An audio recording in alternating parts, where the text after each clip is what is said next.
era sekarang, dunia pendidikan tak luput dari sorotan publik, terutama ketika perilaku yang melampaui batas, baik itu siswa ataupun guru. Baru-baru ini viral sebuah kasus seorang siswi yang mengacungkan jari tengahnya kepada seorang guru.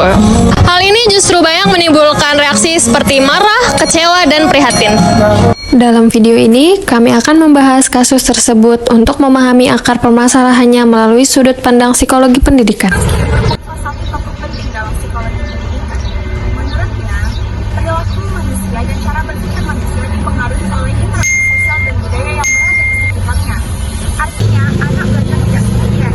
Dia belajar melalui orang sekitarnya, seperti orang tua, guru, teman-teman, ataupun bahkan media sosial yang dia lihat di sekitarnya.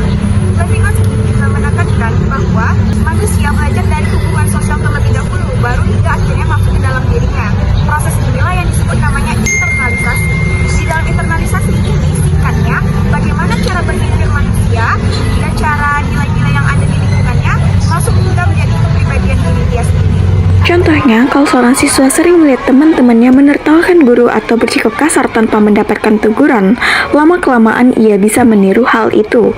Ia akan berpikir kalau orang lain bisa dan tidak apa, berarti aku juga bisa. Dari sinilah perilaku tidak sopan bisa terbentuk, bukan karena sifat bawaan, tapi karena hasil belajar dari lingkungan sosialnya.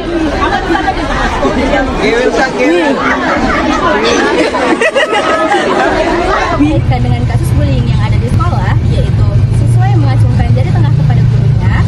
Menurut teori Vygotsky, perilaku ini muncul dikarenakan interaksi sosialnya dengan lingkungannya, yaitu anak belajar dari apa yang dia lihat dan dia dengar dari sekelilingnya, seperti misalnya teman yang mencontohkan perilaku yang tidak sopan, kemudian konten media yang menormalisasikan perilaku melawan, dan juga respon dari orang-orang di sekelilingnya.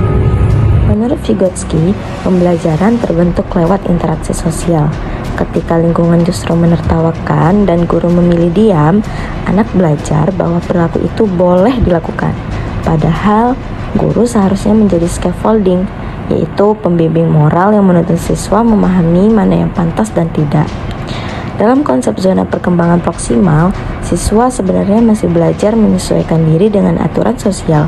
Namun, karena kurang arahan, ia justru mendapat penguatan dari lingkungan yang salah. Akhirnya, sikap tidak sopan itu dianggap wajar, hasil dari proses belajar sosial yang keliru. Selanjutnya, faktor eksternal atau pengaruh dari luar diri individu yang dapat mengubah atau mempengaruhi perilaku seseorang. Nah, yang pertama, paparan media sosial atau konten provokatif. Misalnya, paparan komentar kasar atau konten kekerasan yang dapat menormalisasikan perilaku agresif dan dapat ditiru oleh siswa. Nah, yang kedua, kurangnya pengawasan penggunaan gadget. Tanpa pengawasan, anak dengan mudah terpengaruh konten negatif yang dapat memicu impulsivitas dan menurunkan kemampuan mengontrol emosi. Yang ketiga, budaya keluarga atau lingkungan yang kasar. Lingkungan yang terbiasa menyelesaikan konflik dengan kekerasan membuat anak belajar bahwa agresif adalah hal yang wajar. Nah, yang terakhir, pola asuh orang tua. Pola asuh yang terlalu keras dan terlalu bebas membuat anak susah mengendalikan diri dan mengatur emosi dengan cara yang sehat. Selain faktor eksternal, faktor internal juga mempengaruhi perilaku siswi tersebut.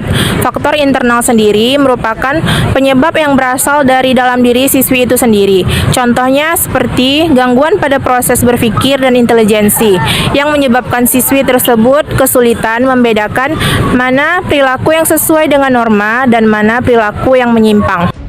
Yang dilakukan oleh pihak sekolah adalah pemanggilan siswa tersebut dengan permintaan maaf dan pengeluaran kedua siswi tersebut dari sekolah.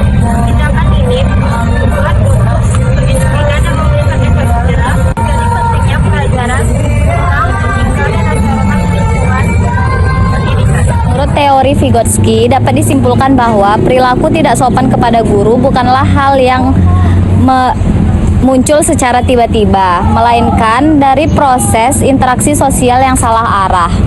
Anak belajar dari pengamatan, komunikasi, dan interaksi sosial dengan orang-orang sekitarnya.